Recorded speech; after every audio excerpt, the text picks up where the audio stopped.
انہوں نے اپنا جانشین خود بنایا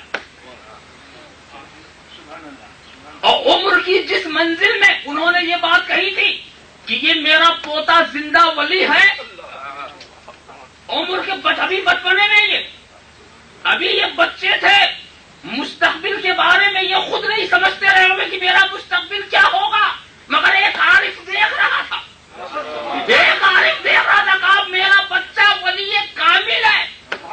میں نے سوچا جب بچپنے میں ولایت کی سند مل گئی ہے تو جب بچپنے کو اور ترقی ہوئی ہوگی تو وہ دائرے کتنا وسیع ہوا ہوگا، مقبولیت کا دائرہ کتنا وسیع ہوا ہوگا۔ تو تم کیا سمجھو، ہندوستان میں چل کے دیکھو، پھر دیکھو کہ ان کو لوگ کس نظر سے دیکھتے ہیں، آپ خیال کرتے چلے جاؤ۔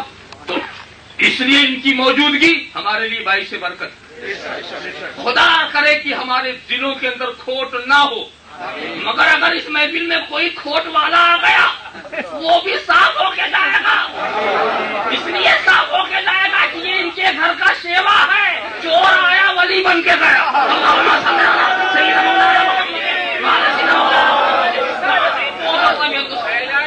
سرکار کلا میدان خاندان اشرفیہ۔ ایک میرا عجیب لطیفہ تھا، میرا لطیفہ یہ تھا کہ والد بزرگوار سے میں بیعت ہونا چاہتا تھا، حضرت والد بزرگوار جن کی شان کے تعلق سے آپ سنتے رہے، تو حضرت سے جب میں نے کہا تو پہلی بات تو انہوں نے یہ کہی، کیا کہی کہ تم اگر میری سنت پر عمل کرنا چاہتے ہو تو میں اپنے ماموں سے ہوا، تم اپنے ماموں سے ہو جاؤ۔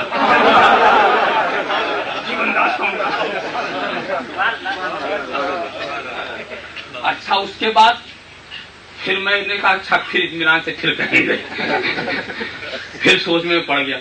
دوسری مرتبہ جب میں نے معروضہ پیش کیا ان کی بیماری کے دوران تو کہا تمہیں انہی سے ہونا، یہ میری ان کی اپنی بات۔ خیر میں خاموش ہو گیا کہ تم بھی مقدر کا لکھا آدمی کیا جانتے، اور پھر حضرت کا وصال ہو گیا۔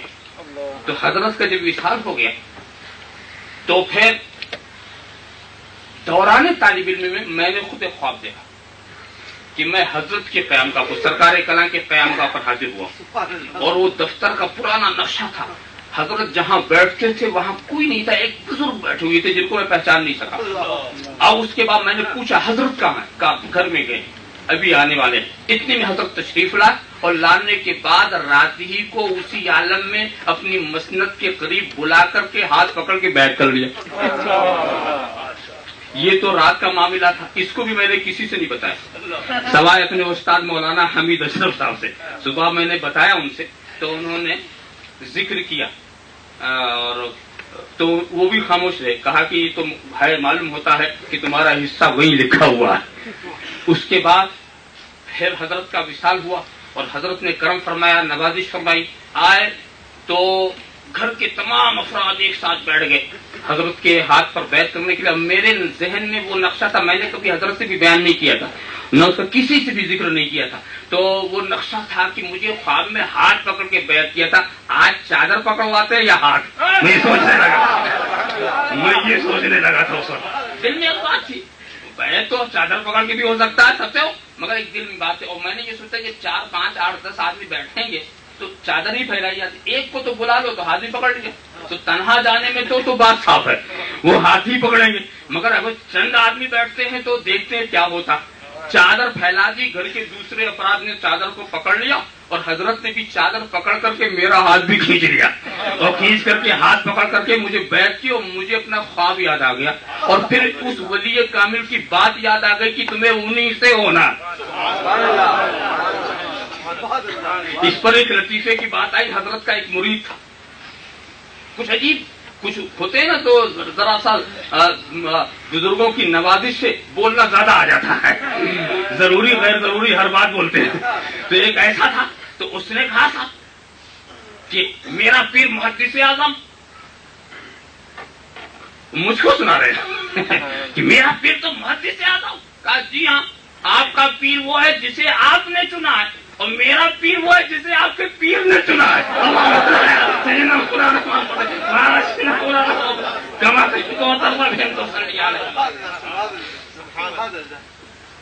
اس چیز کو آپ اچھی طرح سمجھیں.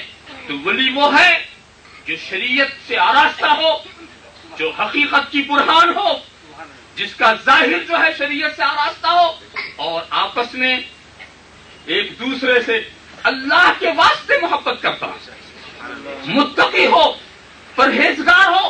تو ولی تشریعی کی لیے، اور ایک ولی تکوینی ہوتا ہے. ولی تکوینی وہ ہوتا ہے جس کو عالم میں تصرف کے اختیارات حاصل ہوتے ہیں.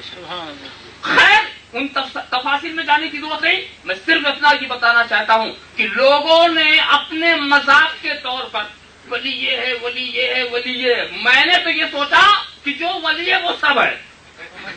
جو ولی ہے وہ نفس کا دشمن بھی ہے. جو ولی ہے اسے دیکھ کر خدا یاد ہی آئے گا. یہ اوصاف لوگوں نے اپنے پسند کے مطابق الگ کر رکھے ہیں، ورنہ ایک ولی میں ساری بات ہوتی ہے. اللہم صلی علی سیدنا مولانا محمد وعلی سیدنا مولانا کما تحب وترضى بان تصلي علیہ. آپ خیال کرتے چلے جائیں. لہم البشر فی الحیات الدنیا وفی الآخرہ.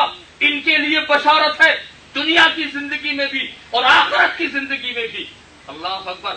اس سلسلے میں رب تبارک و تعالیٰ مقام مدح میں، مقام تعریف میں اپنے بندوں کا ذکر کر رہا ہے. اپنے بندوں کا ذکر کر رہا. وہ بھی کیا بندہ نواز جس کی تعریف کرے. وہ بھی کیسا عبادت کرنے والا معبود جس کو سند عبادت دے، عبادت کا سرٹیفکیٹ دے.